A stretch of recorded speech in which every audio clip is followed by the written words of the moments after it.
అరచేతిలో ఇమిడే సెల్ ఫోన్లు వచ్చాయి. అమెరికాలో ఏం జరుగుతుందో ఇట్టే తెలుసుకుంటున్నాం. వాట్ ఏ టెక్నాలజీ అని మురిసిపోతున్నాం. మరి నాణానికి రెండో వైపు ఏం జరుగుతోంది? మూఢనమ్మకాలు, చేతబడులు, క్షుద్ర పూజలు. జనం ఇంకా గుడ్డిగా నమ్ముతూనే ఉన్నారు. ఎవరో ఏదో చేసేస్తున్నారని భయంతో ఊగిపోతున్నారు. దాడులతో దడ పుట్టిస్తున్నారు. ఇది కూడా అట్లాంటి స్టోరీనే. కారం చల్లుకున్నారు, చెప్పులు విసురుకున్నారు, నోటికి పని చెప్పారు. ఈ జగడం వెనక రగడేంటంటే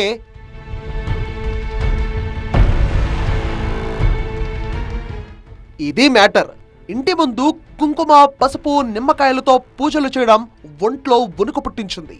ఇది ఎవరి పనో తెలీదు. ఏ కుటుంబాన్ని టార్గెట్ చేశారో, ఎవరిని భయపెట్టాలని చేశారో తెలీదు. కానీ నడి రోడ్డుపై క్షుద్ర సీన్ రెండు కుటుంబాల మధ్య అగ్గిరాజేసింది. హైదరాబాద్ మణికొండలోని శివాజీనగర్ ఏరియా ఇది. ప్రభాకర్, నరసింహ కుటుంబాలు ఎదురెదురుగా ఉంటున్నాయి. అమావాస్య రోజున ఈ రెండిళ్ల మధ్య గుర్తు తెలియని వ్యక్తులు పసుపు, కుంకుమ చల్లి అందులో నిమ్మకాయలు పెట్టి పూజలు చేశారు. ఉదయం ఈ దృశ్యం చూసి నరసింహ కుటుంబం షాక్ అయింది. తమకు కీడు తలపెట్టడానికే ఎదురింట్లో ఉండే ప్రభాకర్ ఫ్యామిలీ తాంత్రిక పూజలు చేసిందని అనుమానించారు. నేరుగా వెళ్లి ఎందుకిలా చేశారని నిలదీశారు. తాము ఎలాంటి పూజలు చేయలేదని, ఎవరో చేసిన దానికి తమను బాధ్యుల్ని చేయొద్దని ప్రభాకర్ కుటుంబం గట్టిగానే సమాధానం ఇచ్చింది. ఆ క్రమంలోనే ఇరువురి మధ్య మాటామాటా పెరిగింది. అది కాస్త దాడులు చేసుకునేదాకా వెళ్ళింది.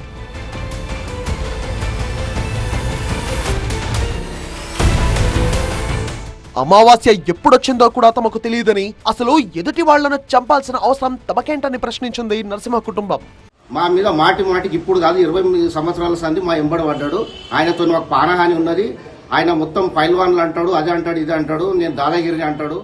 నేను ఒక్కదాని ఉన్న దాని మీదకి అంతమంది, ఒక 30 మంది అటాక్ చేసి నన్ను లోపల దాకా కొట్టి లోపల గుంజుకుపోయి ఆ తండ్రి కొడుకులు బలవంతం చేసేస్తారు. ఈ కాలంలోనూ ఇలాంటి పూజల్ని పట్టించుకోవాల్సిన పని లేదంది ప్రభాకర్ ఫ్యామిలీ.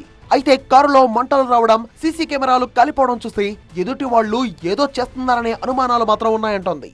ఇంటి ముందు వాళ్ళు కుంకుమ, పసుపు, నిమ్మకాయలు పెట్టి అమావాస్య రోజు మాకు ఇబ్బంది కలిగించారు. ఇంతకుముందు మా తమ్ముడు చనిపోయాడు. ఇంట్లో లైట్ కాలిపోవడం, సీసీ కెమెరాలు కాలిపోవడం, కారులో మంటలు రావడం, ఇవన్నీ జరగడంతో మాకు కొంచెము డౌట్ఫుల్గా ఉంది. ఇప్పుడు నమ్మవలసి వస్తుంది. ఇది నమ్మాలని మాకు లేకున్నా కానీ ఈ చిన్న ఇన్సిడెంట్స్ జరిగి మా తమ్ముడు చనిపోవడం కారణంతో మేము ప్రతిదీ నమ్మవలసి వస్తుంది. ఇది ఏందని అడిగిపిస్తే వాళ్ళు కళ్ళ కారం కొట్టి నానా బుద్ధులు తిరుగుతారు. ఇప్పుడు ఎలా తిరుగుతున్నా చూడండి, మీరు అలానే తిరుగుతారు. నిజానికి ఈ రెండు కుటుంబాల మధ్య చాలా రోజులుగా భూ వివాదాలు ఉన్నాయి. వాటి కారణంగా ఎప్పుడో అప్పుడు గొడవకు దిగడం, పోలీసులను ఆశ్రయించడం సాధారణంగా మారిపోయింది. అయితే అమావాస్య రోజున గుర్తు తెలియని వ్యక్తులు ఇళ్ల మధ్య పూజలు చేయడం ఇరు వర్గాలకు ఆగ్రహం తెప్పించింది. గొడవ సమాచారం అందుకున్న రాయదుర్గం పోలీసులు స్పాట్ కు చేరుకుని ఇరువురిని సముదాయించారు. జరిగింది తాంత్రిక పూజలా, ఇంకేదైనా కారణముందా అనే కోణంలో పోలీసులు ఆరా తీస్తున్నారు.